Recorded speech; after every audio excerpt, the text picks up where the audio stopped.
Madam Mayor, Yeah. Okay. Brian Todd from CNN.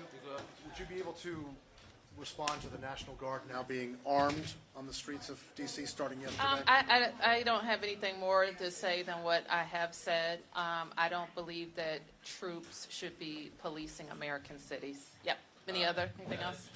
Josh Chapin, Channel 7 here. The president has touted the record number of low homicides, I think 11 days with no homicides in a row. We care to respond to that? And No, I don't. Any other questions? Yep. This is from Sam. What are your thoughts about SBOE reps John Patterson and LaJoy Johnson Law's campaign that all students be given a real ID in addition to a kids ride-free card? To what degree do you believe it will mitigate possible harm in youth law enforcement interactions? I would look into that recommendation a little bit more. All kids do have Kids Ride Free. They have their cards that they were issued last year can be used this year, and every school will distribute Kids Ride Free cards. Kids can also download the card to a phone. For older kids that have a phone, they can download it to their phone. Of course, they can't use their phone once they get to school, but they can use it to tap in at the Metro. Thank you. Yep. Hi, Mayor Bowser, Mike with the Associated Press. Are you seeing any changes in the local economy at this moment? We're seeing reporting about people being afraid to go to church, people being afraid to go to restaurants. Obviously your focus is going to be on the constituents, the people that live here, but even with tourism, are we noticing any shift? Well, we will, it's probably too soon to say. I know at least the Restaurant Association has issued a survey of its members. I think that's the hard data that we have about what's happening in the restaurant industry. We will get estimates about impacts on sales tax, which is usually how the travel numbers show up. That would be too soon for us to figure out. We have been experiencing some concerns about international travel that have been happening for many months. So if there are impacts over that, we will see that probably in the next several weeks. Yep. The president just signed an executive order targeting cashless bail. Any thoughts on that and how it'll affect the district? I will look at that some more. I know early on in this campaign, he mentioned cashless bail. And what has worked for us, which is why we are experiencing the record reduction in crime that we have been for the last 2 years, is an expansion of pretrial detention that requires judges to hold certain offenders or certain people, who have been accused, to hold them pretrial. And I frankly think that has worked better than any system. Cashless bail is not a new phenomenon in the district. I think it's been in place since the mid-90s. But what does work, and I hope that this is under consideration, is to give judges or require judges to hold certain accused pretrial. And that's why we've seen the reduction in shooting, use of guns in this city precipitously for the last 2 years.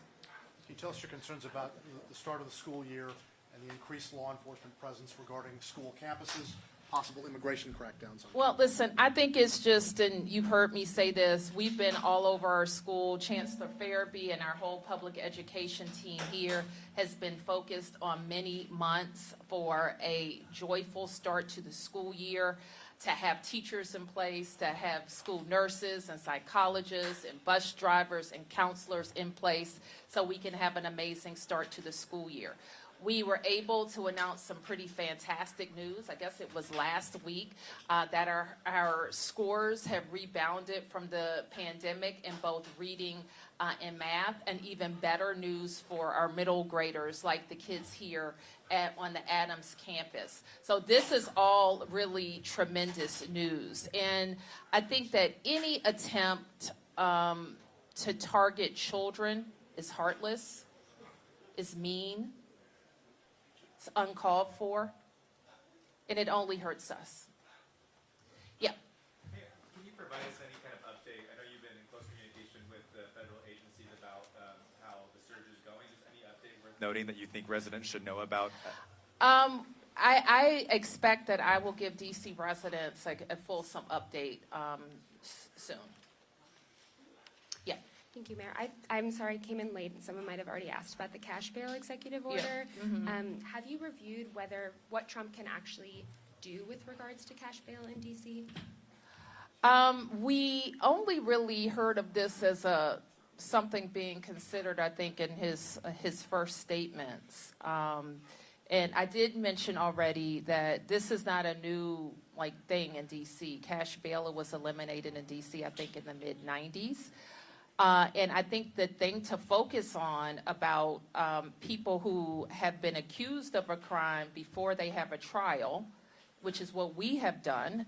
We did it, I guess, in the summer of '23 by emergency, is to expand the crimes eligible that require judges to hold people pretrial. I personally think it is among the chief reasons we have seen the precipitous drop in shootings and homicides in the city. Yep. One more for you. The administration is now, focusing on other cities, other states like Chicago, like Baltimore. Are you having conversations with other mayors, other governors about this? If I could tell you the number of conversations I've had, they've been a lot of conversations, and I expect I will continue to have a lot of conversations about what's happening. It's just a reminder to everyone that we're different in D.C. Sometimes that's good, sometimes it's not so good. We're different. We have the most beautiful city in the world, and let me just remind everybody of that. We have beautiful school buildings. We're the #1 park system in the world. We're surrounded by 2 gorgeous rivers, distinct neighborhoods. People live here. We're not just federal buildings and monuments. 700,000 people live here. We pay taxes more per capita than any place in America, but we don't have any votes. We suffer, I'm going to steal a friend's phrase, from proximity to some craziness and vulnerability because we don't have protection on the Hill.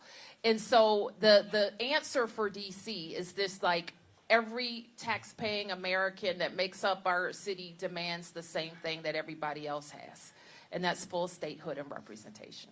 Mayor, Yeah.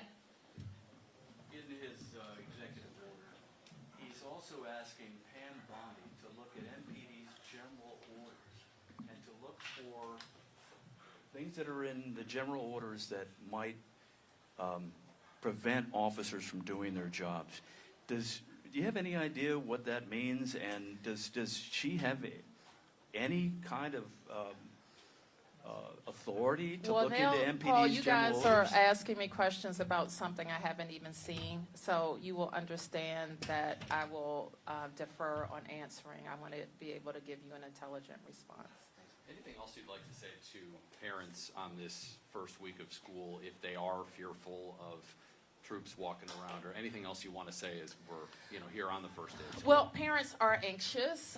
We've heard from a lot of them. My team and council members have spanned out across the city to talk to parents. I know Chancellor Farabee hosted a community conversation with parents to ask them and to provide them with any guidance that we have and all that we know. And unfortunately, I think that parents who need to make adjustments are going to be making adjustments. And that's a sad thing to say. Schools should be safe places. We know that our schools are the safest places for our students. And we invest a lot in their learning. And if they're not at school, they can't take advantage of that learning. So I would just call on everybody to leave our kids alone, let them get a great start to their school day and school year and the rest of their lives. Okay, thank you, everybody. Mayor, are you concerned about a mistake regarding the guard carrying arms? Some kind of an escalation of violence?